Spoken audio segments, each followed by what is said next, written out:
যে 5 স্থানে যদি আপনি ফলো না করেন বা এই 5টা স্থানকে যদি নিয়ন্ত্রণ করতে না পারেন, তাহলে এই জায়গাগুলোতে বদজিনের আসর পড়ে এবং আপনার শারীরিক ক্ষতি করতে পারে। এখন আপনি উত্তরণের উপায় কি এবং কোথায় সেগুলো রয়েছে বা কোথায় সেগুলো থাকে? দেখেন, ঘরের এমন কিছু জায়গা রয়েছে যে জায়গাগুলোতে কেউ কোনো দিন শয় নাই, আপনি বিছানা করে রেখে দিয়েছেন এবং ঈদের পরের দিন শুয়েছেন, শোয়ার পরে 1 বছর আপনি ঢাকায় রয়েছেন, আগামী ঈদ পর্যন্ত বিছানাটাকে ওইভাবে আপনি রেখে দিয়েছেন। এইরকম বিছানা আপনারা রাখবেন না। 2 নম্বর, আলমিরার মধ্যে এমন কিছু কাপড় চোপড় আপনারা রাখেন যে কাপড় চোপড়গুলো আপনি খুলেন না সহজে। 5 মাস 6 মাস 7 মাস চলে যাচ্ছে, কিন্তু কাপড়গুলো আপনি খুলে একবার দেখেনও না, ফলো করেন না, তাকান না। যদি এরকমটা হয়ে থাকে তাহলে আপনাদেরকে অবশ্যই যে কাজটি করতে হবে, এই চাদরগুলো এবং এই ঘরগুলো যাতায়াত করতে হবে, ঝাড়াঝাড়ি করতে হবে এবং ব্যবহার করতে হবে। রাসূল সাল্লাল্লাহু আলাইহি ওয়াসাল্লাম কি বলছেন? পুরুষের জন্য 1খানা চাদর, তার স্ত্রীর জন্য 1খানা চাদর এবং তৃতীয়টি অতিথির জন্য, আর চতুর্থটি হচ্ছে শয়তানের জন্য। সহিহ মুসলিমের কিন্তু হাদিস। তার মানে কি, যদি চাদর থাকে, অব্যবহৃত যদি বিছানা ভাঁজ করা থাকে, নিয়মিত এই বিছানা এবং চাদরগুলো আপনারা ঝাড়বেন। যদি ঝাড়েন, শয়তানের ওয়াসওয়াসা এবং বদজিনের আসর থেকে আপনার বাচ্চা কাচ্চা ভালো থাকবে এবং আপনিও ভালো থাকবেন। এবার আসেন 2 নম্বর, আপনার বাড়ির সবচাইতে আদর্শ জায়গা বদজিন বা শয়তানের হচ্ছে আপনার বাথরুম। কিছু বাথরুম যেখানে ঢোকা যায় না, আবার কিছু মানুষের বাথরুম আছে বেডরুমের চাইতে বাথরুমটা সুন্দর, যারা রুচিশীল। তো যাদের বাথরুম যত নিকৃষ্ট এবং অপবিত্র, ওই বাথরুমে তত বদজিনের আসর থাকে। অনেক সময় আপনি বাথরুমে বসবেন, দেখবেন কারেন্ট চলে গেছে, বালতিটা নড়ানড়ি করতেছে। অনেক সময় আপনি বাথরুমে বসেছেন, বদনাটা আপনার সামনে থেকে উধাও হয়ে গেছে, অথচ রেখেছেন পাশে, চলে যাচ্ছে। এরকম হয়। এখন এই কথা শোনার পরে অনেক দর্শক অথবা আপনারা অথবা যারা আপনারা রেকর্ড করতেছেন, আপনারা মনে করবেন যে এটা মনে হয় ফাউল কথাবার্তা, এটা কেমন কথা, বালতি আবার একা একা নড়ে কীভাবে? যখন আপনার সামনে ঘটবে তখন বলবেন যে আসলে এটা কিভাবে ঘটে। আর এখন তো সহজ, সিসি ক্যামেরায় কিন্তু এই ধরনের ভৌতিক বিষয়গুলোও দেখা যায়।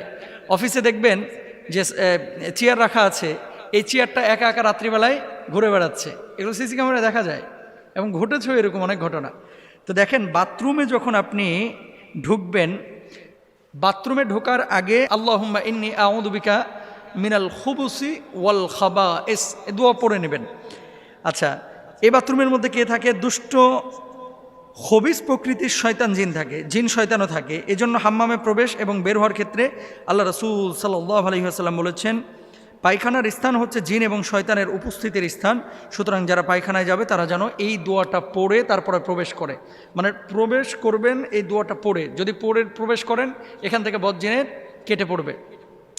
আরেকটা বিষয় আপনাদেরকে বলে রাখি, আপনাদের অনেকেই আছে, বিশেষ করে নারীর মধ্যে এবং পুরুষদের মধ্যে আমাদের কাছে এই ধরনের প্রশ্ন আসে, বাথরুমে ঢুকে উলঙ্গ হয়ে গোসল করে, একেবারে গায়ের ওপরে কোনো কাপড়ই রাখে না। এই ধরনের চিত্রগুলো, যেগুলোকে নেকেড চিত্র বলা হয়, এই ধরনের চিত্রগুলো আসলে জিন শয়তান এবং আপনার যারা ওয়াসওয়াসা দেয়, এদের একটা আদর্শ চিত্র বা এই চিত্রগুলো তারা পছন্দ করে। এগুলো কখনো করবেন না, এগুলো আবারও বলি কখনো করবেন না। প্যান্ট পরে ঢুকেছেন বা লুঙ্গি পরে ঢুকেছেন, ওটা পরে আপনি গোসলটা করবেন ইনশাআল্লাহ তাআলা। আর কিছু মানুষ দেখবেন উপুর হয়ে শয়, মানে নিতম্ব উপরের দিকে, বুকটা নিচের দিকে, বালিশের ওপরে বুকটা রেখে উপুর হয়ে শয়, এভাবে আপনারা শোবেন না। এই ধরনের শোয়া যারা অবলম্বন করে, বদজিনের আসর এবং বোবা জিন তাদেরকে বেশি ধরে। এটা রাসূল আকরাম সাল্লাল্লাহু আলাইহি ওয়াসাল্লাম পছন্দ করেন নাই, আপনারা খেয়াল করবেন। এবং যখন বাথরুম থেকে বের হবেন তখন গুফরান একা পড়বেন। আর বিশেষ করে সন্ধ্যাবেলায় আপনারা জানালাগুলো লাগায় রাখবেন। সন্ধ্যাবেলায় যখন মাগরিবের আজান হবে তার আগে আপনারা জানালা লাগায় দেবেন। আপনারা কি করেন, জানালাটা লাগান কখন? রাত 10টার পরে, অথবা মশা আসলে লাগান, তাছাড়া লাগাইতে চান না। পোকা আসলে লাগান, কিন্তু পোকা মশার চাইতে বড় শয়তান হচ্ছে জিন, যারা বদজিন, এগুলো আপনার ক্ষতি করতে পারে, এটা খেয়াল রাখবেন। 3 নম্বর আসেন, কিছু জামা কাপড় আপনারা দীর্ঘদিন ঝুলায় রাখেন এবং রাসূল আকরাম সাল্লাল্লাহু আলাইহি ওয়াসাল্লাম বলছেন, তোমাদের জামা কাপড় ভাঁজ করে রাখো, কারণ এসব জামা কাপড়ের কাছে দুষ্টজনেরা ফিরে ফিরে আসে, আর শয়তান ভাঁজ করা জামা কাপড় পরে না, মেলে দেওয়া পোশাক পেলে পরিধান করে। এটা সিলসিলা জাইফার মধ্যে রয়েছে 2801 নম্বর অংশে। মেন কথা হচ্ছে, আপনি যখন কোনো পোশাক পরছেন, এই যে আমি আজকে জুব্বাটা পরেছি, নিয়ে যে আমি ঝুলায় রেখে দিলাম, 7 দিন 8 দিন এটা আর পরি না। এই পোশাকগুলোর মধ্যে ঘাম থাকে, অপবিত্র জিনিস থাকে, অথবা ময়লা আবর্জনা থাকে। এই পোশাকগুলো জিনদের মানে বদজিনের একটা আদর্শ পোশাক, এগুলো তারা পছন্দ করে, এগুলোর উপরে প্রভাব ফেলে। আচ্ছা, আরেকটা বিষয় আপনাদেরকে বলি, অনেকে চর্বি আপনারা খেয়েছেন, খেয়ে হাতটারে আপনারা গামছার সাথে মুছে তারপরে রেখে দেন, এগুলো করবেন না। যেখানে চর্বি, গরুর গোস্ত খেয়েছে, টিস্যু দিয়ে মুখটা মুছে টিস্যুটা আস্তে করে ওই বিছানার কোনায় ফেলায় থুয়ে দেয়। এগুলো জিনের খাবার এবং জিনেরা এগুলো পছন্দ করে। হাড্ডি চুষে নিহারি খেয়েছে, নিহারির হাড্ডিটাকে নিয়ে যে কি করে আস্তে করে ওই যে বেডরুমে ঘুমায় এর জানলার পাশে নিয়ে যে ফেলায় থুয়ে দেয় কাঁঠাল তলায়, এগুলো করবেন না। প্রাণী বা মানুষের মূর্তি, পুতুল, যেই ঘরে যত বেশি ছবি, পুতুল এবং মূর্তি থাকবে সেই ঘরে জিন তত বেশি ঢুকবে, বদজিন, খারাপ জিন, রহমতের ফেরেশতা ঢুকবে না, এটা খেয়াল রাখবেন ইনশাআল্লাহ। বিশেষ করে আপনারা টুথপেস্ট, শ্যাম্পু, মেয়েদের মেকআপ বক্স অথবা এমন কিছু ছবি আপনারা ঝুলে রাখেন। ক্লোজ আপ কিনছেন, কেনার পরে দেখতেছেন বেডি ওই দাঁত কেলায় হাসতেছে, ওটা নিয়ে যে আপনি ঘরের মধ্যে রেখে দিচ্ছেন। আসেন এরকম ক্রিমের বক্সে অনেক সময় মেয়েদের ছবি থাকে, এগুলো রাখবেন না ইনশাআল্লাহ। তারপরে 5 নাম্বার হচ্ছে আগুন জ্বালানোর স্থান। বিশেষ করে খড়খোটা যারা ইউজ করেন, গ্যাসের চুলা যারা ব্যবহার করেন, চুলা উনুন যারা ব্যবহার করেন, এই সমস্ত জায়গাগুলো হচ্ছে জিনের আদর্শ জায়গা। এই জায়গাগুলো কি করবেন, চুলা জ্বালাবার পূর্বে বিসমিল্লাহ বলবেন এবং মাঝে সূরা ফাতিহা লবণ মিশ্রিত পানিতে ফুঁকে ঘর দোর মোছা উত্তম অভ্যাস করবেন। কেমন, যখন আপনি ঘরে মুছতেছেন কি করেন, স্যাভলন পানি দেন তারপরে মুছেন, তাই না? স্যাভলন মিশিয়ে তারপর মুছছেন না, এটা তো আপনি জীবাণুনাশক দিবেনই, কিন্তু ওই পানিটার মধ্যে কাজের বুয়াকে বলবেন একটু বিসমিল্লাহ বলে ফুৎকার দিও, সূরা ফাতিহাটা পারলে একটু সূরা ফাতিহা পড়ে ফুৎকার দিও, অথবা আপনি দিয়ে দিবেন, তাহলে কি হবে, ঘরগুলো নিরাপদ থাকবে ইনশাআল্লাহ তাআলা। তো এগুলো আমরা খেয়াল করবো, আল্লাহ তাআলা বোঝার তৌফিক দান করুন। পৃথিবীর মানুষ এমন দুটো জিনিস আছে, যখন পায় মানুষ মূল্যায়ন করে না, কিন্তু যখন হারায় তখন মাথা ঠুকে শত কান্না করে আর্তনাদ করে আর ফিরে পায় না। এই দুটি জিনিস বড় দামি জিনিস পৃথিবীর বুকে। দেখেন, টাকা আজ আছে কাল নাই, আপনার বাড়িটা আজ আছে কাল নাই, আপনার সম্পদ আজ আছে কাল নাই, কিন্তু এই দুটি জিনিস সবচেয়ে মূল্যবান আপনার জীবনে।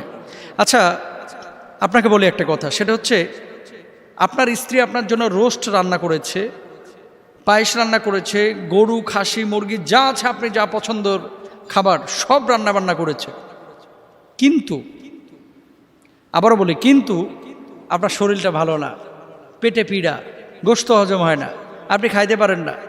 এই অসুস্থ অবস্থায় যদি আপনার স্ত্রী ভালো ভালো খাবার আপনার সামনে দেয়, কেমন লাগবে? আপনি রাগান্বিত হবেন, আরও ক্রোধান্বিত হবেন, হয়তোবা বউর ওপরে হাত তুলবেন, নাউজুবিল্লাহি মিন যালিক। এটা ভালো কাজ না।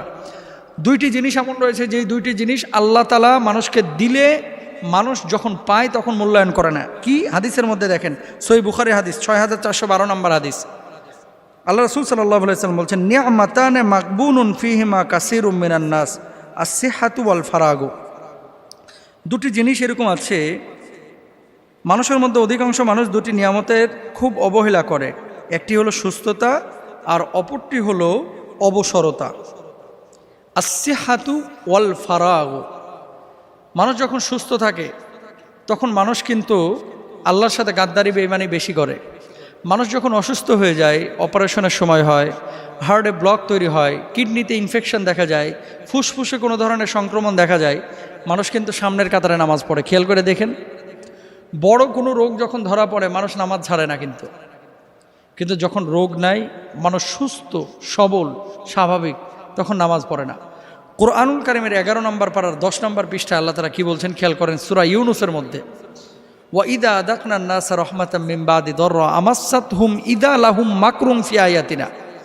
মানুষকে বিপদ আপদের পরে আমি আল্লাহ তাআলা যখন সুস্থ স্বাভাবিক জীবন দান করি, মানুষ আল্লাহর সঙ্গে গাদ্দারি বেঈমানি করে। ওখানে চমৎকার করে উদাহরণ দেওয়া হয়েছে, ওয়াজারাইনা বিহিম বিরিহিন তাইয়্যিবা ওয়াফারিহু বিহা জাতহা রিহুন আসিফ ওয়াজাআহুমুল মাউজু মিন কুল্লি মাকানি ওয়াযান্নু আন্নাহু মুহাইতা বিহিম। কি বলছেন আল্লাহ তাআলা? দুনিয়ার মানুষের গাদ্দারির উপমা পেশ করেছেন। কেমন গাদ্দারি করে মানুষ? যখন জলযানে আরোহণ করে, দেখবেন বরিশালে যখন মানুষ লঞ্চে যায়, ওই চাঁদপুরে যখন লঞ্চে যায়, কিছু মানুষ আছে কানের মধ্যে দুইটা বল্টু লাগায়া, হেডফোন লাগায়া ওই নাটক সিনেমা দেখে, নাচ গান দেখে, গার্লফ্রেন্ড বয়ফ্রেন্ড আলাপ আলোচনা করে, এরকম আছে কিন্তু অসংখ্য মানুষ। দক্ষিণা বাতাস যখন গায়ে লাগতেছে, আহা কি শান্তি, সেই রাম ওয়েদার, এরকম কিন্তু বলে থাকে, সেই রাম ওয়েদার, সেই রকম আবহাওয়া। আল্লাহকে একটাবারের জন্য স্মরণ করে না যে এত বড় জাহাজটা এই সাগরের বুক চিরে কীভাবে সামনে এগিয়ে যাচ্ছে, একটাবারও খেয়াল করে না। হয়তো বা কিছু বুড়া থুত্থুরা মানুষ যাদের মোবাইল নাই, বাটন ফোন নিয়ে বসে থাকে, এগুলো খালি আল্লাহ বিল্লাহ করে। আর যুবক যত আছে, যুবতী যা আছে, দেখবেন খালি ছবি তুলে, সেলফি তুলে, আর এই যে মোবাইল নিয়ে ব্যস্ত। অথচ আল্লাহ তাআলা কি বলছেন, বান্দা স্মরণ করলি না, ওয়াজাহুমুল মাউজু মিন কুল্লি মাকানিন ওয়া যান্নু আন্নাহুম উহাইতা বিহিম, হঠাৎ ঝড় আমি উঠায় দিলাম, বড় বড় ঢেউ যখন আছড়ে পড়তে লাগলো, জাহাজটা যখন হেলে দিল, কাঁপাকাঁপি শুরু করে দিল, মানুষ তখন বলে লা ইন আনজাইতানা মিন হাযিহি লানাকুনান্না মিনাশ শাকিরিন। মানুষ কত বড় গাদ্দার দেখেন। ওই সময় যখন সুখে ছিল, যখন সাগর স্বাভাবিক ছিল, নদী যখন স্বাভাবিক ছিল, আল্লাহর কিন্তু তখন ডাকে নাই। এখন ঝড়ো হাওয়া আর বড় বড় বাতাস ঢেউ আল্লাহ দিচ্ছে, এখন মানুষ বলে কি, আল্লাহ নিজে বলতেছে লা ইন আনজাইতানা মিন হাযিহি লানাকুনান্না মিনাশ শাকিরিন। আল্লাহ বাঁচার তো কোনো উপায় নাই, কোনো মতে এই বিপদটা থেকে আল্লাহ উদ্ধার করো। কি করবে ও? সারা জীবন আপনার কৃতজ্ঞতা স্বীকার করব। আল্লাহ বলছেন ফালাম্মা আনজাহুম ইদাহুম ইয়াবগুনা ফিল আরদি বিগাইরিল হক। ওই মানুষগুলোকে যখন ওই বিপদ থেকে উদ্ধার করে আমি আল্লাহ রাব্বুল আলামিন উপকূলে ভিড়াইয়া দিলাম, উঠায় দিলাম, ইয়া আইয়ুহান নাস ইন্নামা বাগিয়ুকুম আলা আনফুসিকুম মাতাল হায়াতিদ দুনিয়া। মানুষ উঠেই গাদ্দারি করে, সিজদা দেয় না আল্লাহকে, তখন নাবিককে ধন্যবাদ দেয়। কুমিল্লা থেকে চট্টগ্রাম যাচ্ছেন, দুই গাড়ি মুখোমুখি সংঘর্ষ হয়ে যাচ্ছিল, এমন মুহূর্তে কোনো মতে কাইটা কুইটা ড্রাইভার মানে গাড়ি নিয়ে পার হয়ে গেছে। পেছন থেকে মানুষগুলো আল্লাহরে ধন্যবাদ না দিয়া হানিফের ড্রাইভার, 15 বছরের অভিজ্ঞতা, কেমনে আমাদের বাঁচায় দিল। জালেম কোথাকার, তোমার ড্রাইভার বাঁচায় নাই, নাবিক বাঁচায় না, বাঁচিয়েছেন আল্লাহ, তুমি জানো না। আল্লাহ তাআলা এই কথাগুলো বলছেন। সুতরাং মানুষের জীবনে যখন মানুষ সুখে থাকে, ওই ভূতে কিলাই। মানুষ যখন ভালো থাকে আল্লাহরে স্মরণ করে না, যখন বিপদে পড়ে আল্লাহরে স্মরণ করে। সুস্থতার সময় আল্লাহকে ডাকতে হবে, অবসর যখন আপনি আল্লাহকে স্মরণ করতে হবে। আল্লাহ তাআলা আমাদের সবাইকে বোঝার তৌফিক দান করুন, আমিন।